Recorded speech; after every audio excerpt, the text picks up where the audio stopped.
¿Qué tal? ¿Cómo están? En esta ocasión nos encontramos con la doctora Fernanda Samaniego. Ella trabaja en la UNAM y pues como ustedes saben, la UNAM está de fiesta porque está celebrando su aniversario. Y bueno, Fernanda, doctora Fernanda, muchísimas gracias por aceptar y me gustaría empezar preguntándole, eh, ¿qué valor tiene de antemano para usted la educación universitaria hoy en el pleno siglo XXI? ¿Sigue teniendo valor? Porque de repente hay gente que dice, como, ¿para qué estudio? ¿No? Si no voy a encontrar trabajo, si voy a ganar poco. ¿Cómo lo ve usted, doctora? Sí, muchas gracias, Ricardo. No, la educación universitaria es fundamental, sigue siendo muy importante y no debemos pensar únicamente en que una carrera es un trampolín para entrar en la vida laboral. Esa es una de sus funciones y sí sigue sirviendo en el sentido de que si llega una persona con una licenciatura y una maestría y otra que solamente tiene quizás la licenciatura, pues sí se va a tomar en cuenta, pienso yo, en el momento de tomar decisiones, que esté mejor preparada la persona. Entonces, yo sé que pues los sueldos no están muy bien, yo sé que está difícil conseguir un empleo, pero desde luego la educación es una de las cosas que se van a tomar en cuenta cuando decidan los empleadores por quién inclinarse, ¿no?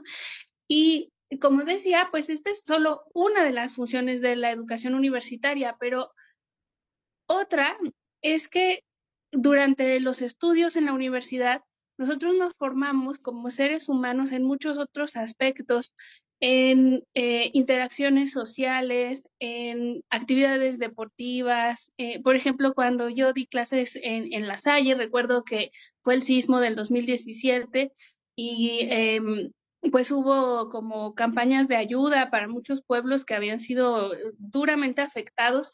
Entonces, lo que estamos haciendo en la universidad no es solamente pasar una serie de materias, ¿no? Nos estamos haciendo seres humanos más universales. De ahí la palabra universidad, universitario, quiere decir que somos más universales, conocemos de muchas otras disciplinas, interactuamos y bueno, volviendo a la universidad en la que ahora trabajo, que es la UNAM, pues hay interacción entre diferentes licenciaturas y justamente en este centenario, como bien dices, ahora estamos festejando, pues el énfasis ha sido interdisciplinario y transdisciplinario. Es decir, se plantearon temas desde los que todos pudiéramos contribuir a reflexionar en las diferentes humanidades que se imparten ahí en la Facultad de Filosofía y Letras.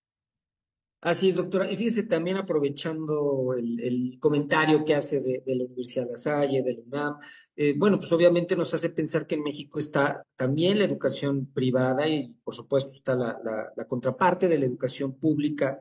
La educación privada está bien posicionada en un sentido de consumo y creo que genera una buena opinión sobre la gente. A veces no tanto la educación pública, pero creo que también tiene un gran valor. Y me gustaría que también nos compartiera su reflexión sobre el valor de la educación universitaria pública. Sí, pues miren, si me invitan a hablar bien de la UNAM, yo fascinada les voy a decir siempre cuáles son sus virtudes.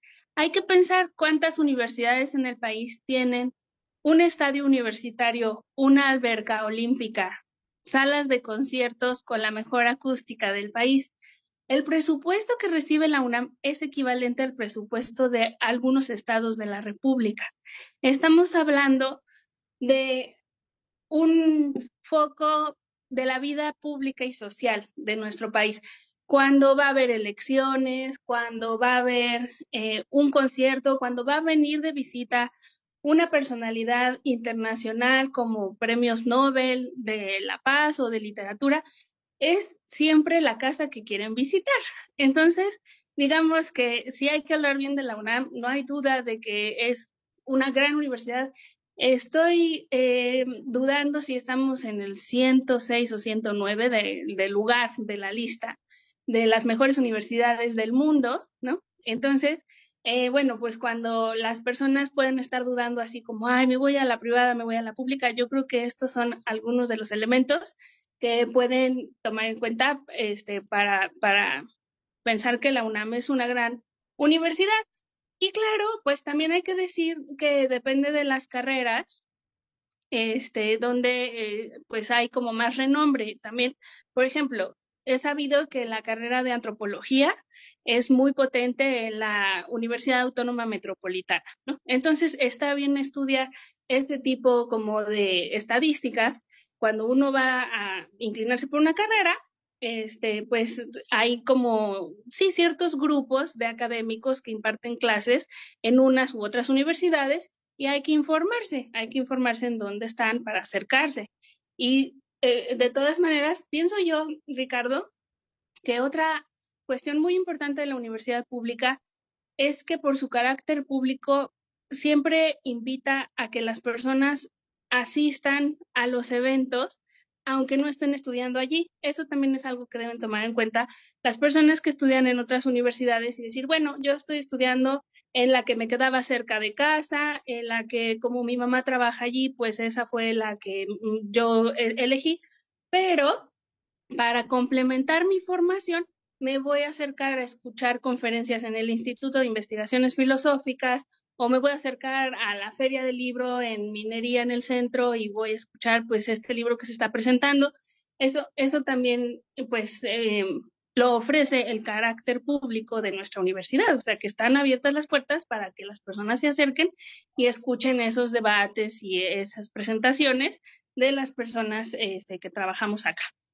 Así es, y fíjese que es un centenario y en realidad, aunque puede haber universidades muy viejas en Europa, en México es una de las universidades más vetustas y a veces, no sé, hay gente que dice, bueno, es que la UNAM es en realidad la Universidad Pontificia y su herencia, es que la UNAM fue fundada por Porfirio Díaz. ¿Cómo lo ve la UNAM, su origen, usted que está ahí adentro? ¿Cómo se autoconciben en su origen en la UNAM? Bueno, pues la narrativa que yo tengo de la UNAM es que surgió en el centro de la ciudad, como Escuela Nacional de Estudios Profesionales. Tengo conocimiento de que en un inicio las carreras que se impartían eran ciencias, historia, filosofía y letras, nada más, o sea, eran esas cuatro carreras las que se daban digamos, la era prehistórica de nuestra facultad, exacto, ¿no? Digo, eh, primigenia, vamos a decir primigenia, porque prehistórica no tendría escritura, pero primigenia sí era como un caldo ahí en donde se estaba gestando lo que hoy en día es nuestra facultad. ¿Qué sucedió? Bueno, por supuesto, ciencia se tuvo que independizar, como también en algún momento se independizó la carrera de psicología, que estuvo albergada en nuestra facultad y que cuando ya tenía una cantidad de docentes y de estudiantes lo suficientemente potente, pues se pudo escindir de la Facultad de Filosofía y Letras. Entonces, esto, les digo, ocurre en el centro y justamente en 1924, hace 100 años, es cuando se nombra por primera vez Facultad de Filosofía y Letras. Hay un debate allí interno, digamos, entre docentes de la facultad, porque dicen, bueno, en ese momento no nace la filosofía en México, o sea, hay desde la filosofía de Nezahualcóyotl, pasando por un montón de propuestas filosóficas, pues antes de 1924 ya había filosofía. Pero ¿qué pasa en 1924? Pues que se da como un nombre que se preserva hasta el día de hoy y por eso pues se cuenta como que ahora se están cumpliendo los 100 años. Más exactamente fue en agosto que se cumplieron los 100 años exactos, ¿no? Y bueno, después de ese nombramiento, que tengo entendido que ocurre en un edificio que se llama Los Mascarones, que está al ladito del Metro San Cosme, todavía se queda allí un tiempo la facultad y, como sabemos, cuando se construye la ciudad universitaria a mediados del siglo XX, pues ya se mudan a CEU todas las carreras que existían en ese momento y cerca de la rectoría pues están como las facultades más centrales de ese momento. Lo que sabían también es que se hizo un concurso entre estudiantes de arquitectura para ver el diseño de la ciudad universitaria y que, bueno, como sabemos, está construida con piedra volcánica y que el peligro de derrumbe por sismo es bajísimo, es bajísimo.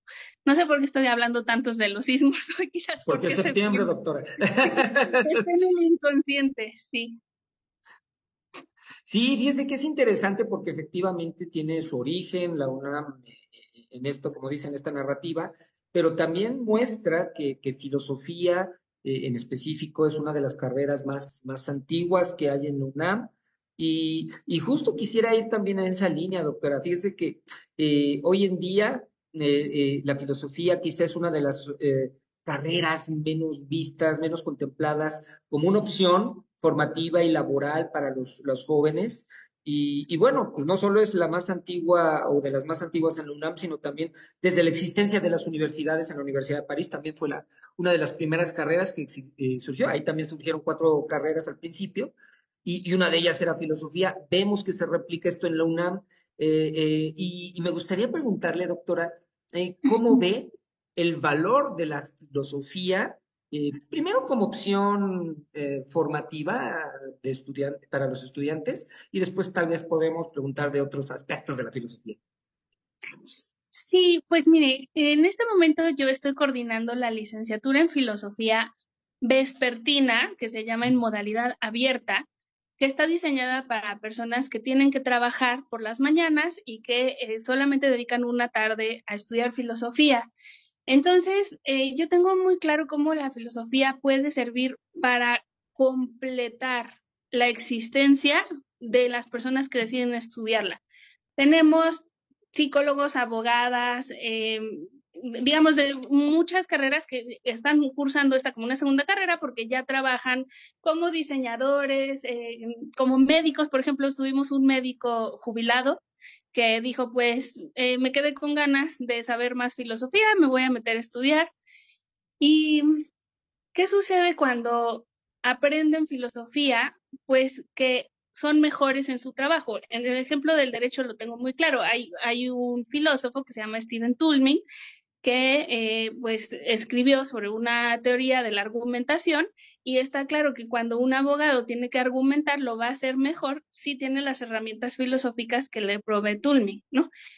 Luego, por ejemplo, también en psicología, ahora se está dando una especie como de consultoría filosófica, incluso existe un posgrado en este tema, que, sé que la institución se llama SECAFI, pero no sería capaz de decir qué significa cada una de esas letras. El punto es que SECAFI descubrió que la filosofía nos sirve para entendernos a nosotros mismos, para cuestionarnos quiénes somos y quiénes queremos ser. Por ejemplo, esas eran preguntas que planteaba el filósofo pragmatista Rorty, ¿no?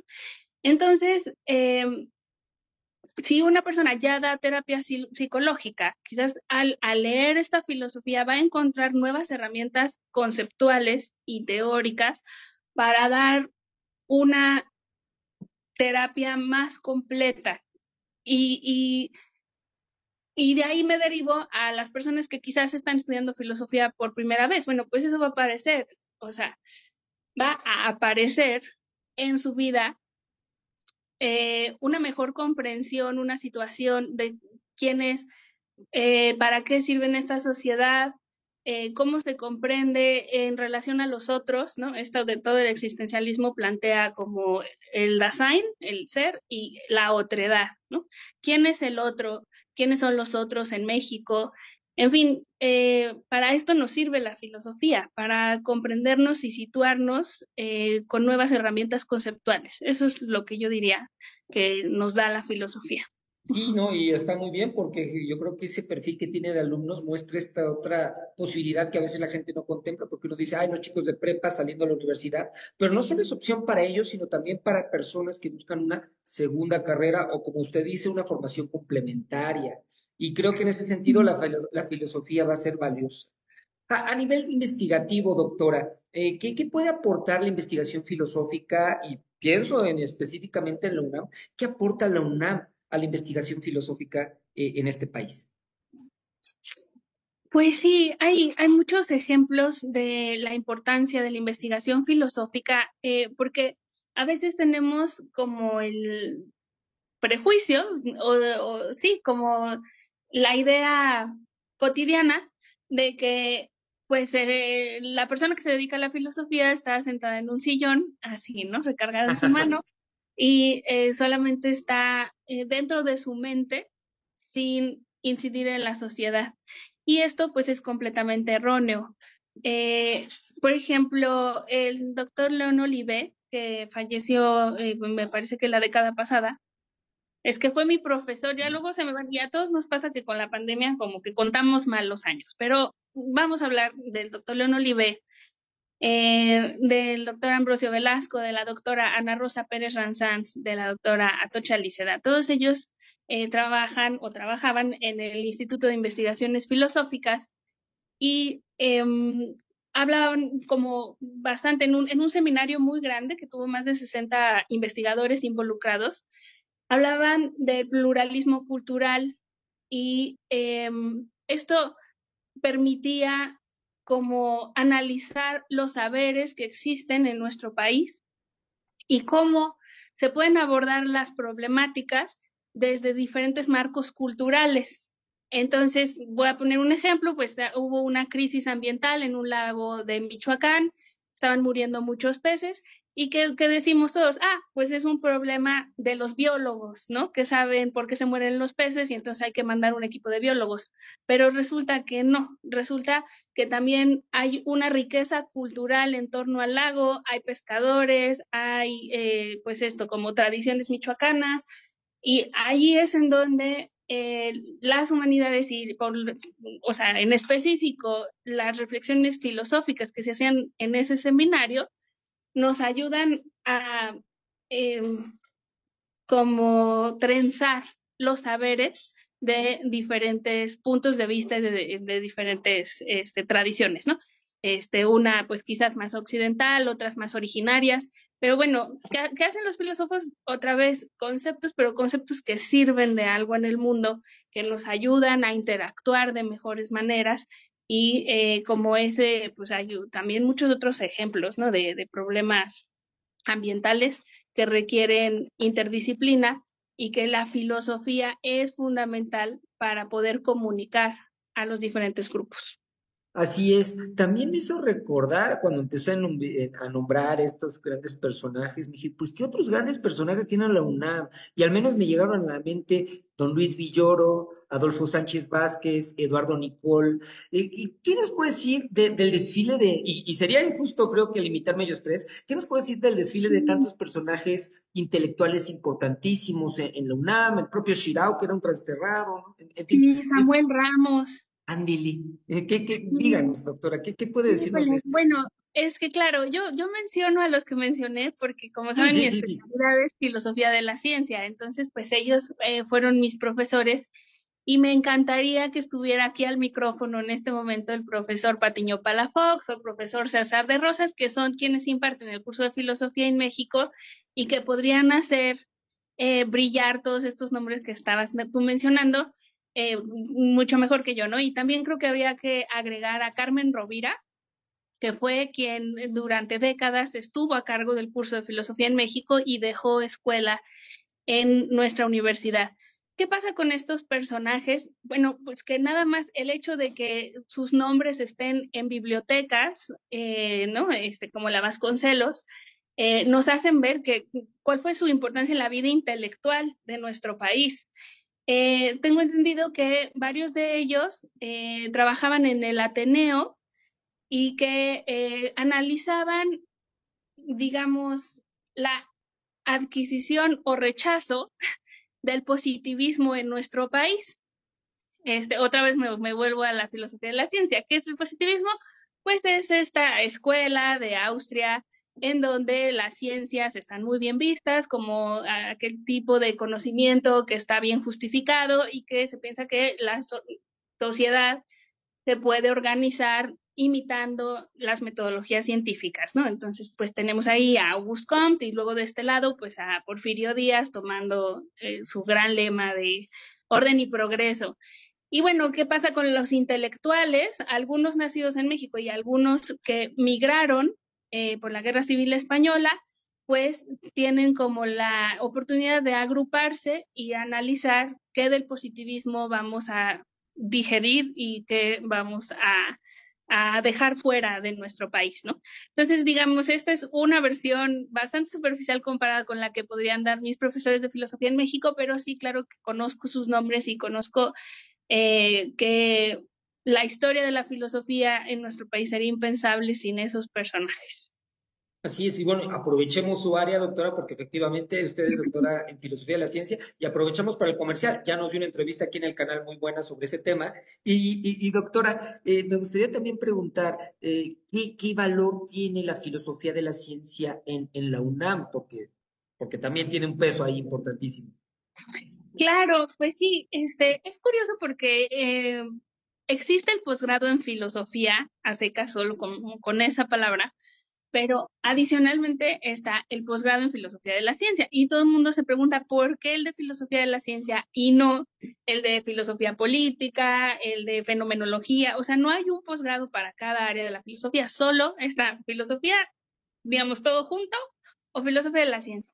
¿Por qué? Pues justamente porque estos nombres que yo estaba mencionando, León Olive, Ana Rosa Perran Sanz, Ambrosio Velasco y un poco después, me parece que como alumno, Carlos López Beltrán, tuvieron un gran empuje hace 30 años, de hecho ellos también están de aniversario, hace 30 años, para que se abriera este posgrado que tiene la característica de recibir a personas de diversas licenciaturas. Es más abierto en el sentido que personas que hayan estudiado sociología, cualquiera de las ciencias naturales, como es mi caso, ¿no? Yo estudié física, podemos ingresar a ese posgrado sin tener el título de licenciatura en filosofía. Entonces, se generan grupos de estudiantes que pues tienen saberes distintos previos y se construye la filosofía de la ciencia desde las humanidades y desde las ciencias en algo que es a veces muy difícil de organizar, o sea, como que a veces tenemos buenas ideas, pero concretar ese tipo de proyectos con diferentes instancias involucradas y todo, yo creo que es un logro muy, muy grande, ¿no? Entonces, por eso, pues está ese posgrado en filosofía de la ciencia que cada vez tiene más interés. Ha habido, pues, generaciones en las que más de 50 personas quieren ingresar a la maestría y sí, pues no es el único en el país. Tengo entendido que en Durango también hay filosofía de la ciencia, pero sí es pues, el más nutrido, digamos. Así es, doctora. Y bueno, aprovecho ya que nos dijo que había gentes que tienen una segunda carrera con la filosofía y mejoran como profesionistas. Le hago la pregunta a usted. ¿Siente que ha mejorado como profesionista habiendo estudiado filosofía? ¿Qué le ha aportado la filosofía como una segunda formación? Ah, eso no, no la veía venir. Pero sobre todo, bueno, lo que pasa es que los casos que yo mencionaba antes, como de un abogado que aprende a argumentar mejor o de un psicólogo que aprende a dar terapia con nuevos conceptos, son como personas que ya tienen una dedicación profesional en ese primer campo, ¿no? Sin embargo, yo nunca me dediqué de manera profesional a la física. Incluso mis compañeros de la licenciatura dicen que si no estudiaste maestría y doctorado en física, no te puedes decir físico. O sea, yo hice algo así como kinder o parvulitos, como dicen los españoles, que me gusta mucho esa palabra de parvulitos. Bueno, pues yo hice así como la iniciación a la física según las personas que se dedican de manera profesional a la física. eh, si no trabajas en un laboratorio, si no haces nanotubos, si no te metes a bucear para medir las fuerzas de las olas, entonces no es físico, ¿no?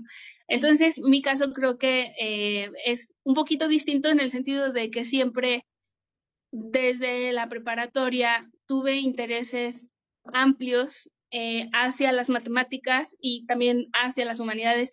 Yo quería divulgar ciencia y decía, bueno, pues para poder divulgar algo tengo que ser primero científica y tener conocimientos para poderlos divulgar bien. pero esta como inclinación a la divulgación ya mostraba como mi interés de que sirviera de algo hacia la sociedad, ¿no? Eh, eh, como de generar textos que fueran fáciles de digerir. Y digamos que mi labor principal, a lo que yo me dedico, es a la docencia y la disfruto muchísimo, ¿no? Y yo creo que pues este mosaico mezclado de conocimientos de ciencias naturales y de conocimientos filosóficos, pues es lo que caracteriza mis clases, que las trato de hacer sí, lo más digeribles posibles, incluso porque en la filosofía, hay que decirlo, hay textos muy densos. También quiero que esto lo sepan tus 30,000 seguidores, que no piensen que, ay, la filosofía es algo que pues puedo hacer los sábados un ratito, ¿no? Después de desayunarme mis chilaquiles, yo creo que le voy a entender muy bien. Es difícil conceptualmente, hay que tener una muy buena capacidad de abstracción y hay textos muy, muy difíciles con vocabularios muy especializados, ¿no? Nos ha pasado a todas las personas que nos dedicamos a la filosofía que te sales un poquito de tu campo, y yo creo que cuando las personas empiezan a leer a Carnap, sienten lo mismo que yo cuando empecé a leer a Deleuze, ¿no? Y digo, bueno, esto está como en japonés porque hay un vocabulario muy, muy específico que cada autor está utilizando y que no es tan accesible. Entonces, ¿a qué me dedico, creo yo? Pues a hacer accesibles los conceptos de la filosofía de la ciencia, tratando de ser lo más clara y lo más ameno posible. Y no diría que esto es gracias a la filosofía, diría yo creo que es gracias a toda una historia de grandes profesores que me enseñaron a dar clase a mí. A ellos les doy las gracias de cómo ejerzo mi profesión. Mire, muchas gracias. No, y mucha humildad de su parte, doctora. Qué bueno que le da tributo a sus profesores. Y sí, yo recuerdo que es usted muy didáctica, entonces realmente sí, sí lo es, sí lo es. Y quisiera cerrar con esta pregunta de reflexión. Bueno, que nos haga esta reflexión sobre la frase icónica de la UNAM de por mi raza hablará el espíritu. ¿Cómo la vive Fernanda Samaniego? ¡Wow! Son ese tipo de cosas que uno repite en cada oficio, pero no siempre está como consciente de toda la historia que está detrás, ¿no? Igual que cuando eres niño y que cantas el himno nacional, yo te respondería que vivo con mayor intensidad los Goyas que la frase de por mi raza hablará el espíritu. Me parece, o sea, como yo la interpreto, me parece que la frase de por mi raza hablará el espíritu tiene que ver con lo que estábamos hablando de la filosofía mexicana, con una construcción de lo que significa ser mexicano, de toda nuestra historia, identidad, independencia, revolución, y es como yo la interpreto como que es la educación para todos, ¿no? Así la interpreto yo.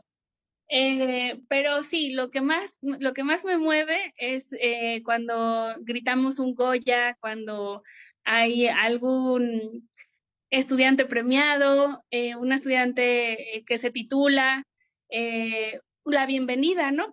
Pues es que ya somos una comunidad de 12,000 personas en la facultad.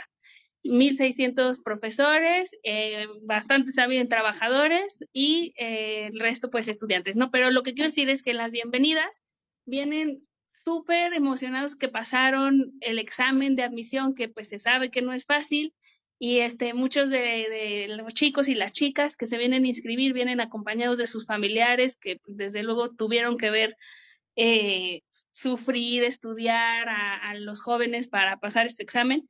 Y ese Goya me encanta, ¿no? O sea, el Goya de bienvenida de esta es tu casa, esta es tu porra, y creo que me gusta más el Goya que la frase de por mi raza hablar el espíritu.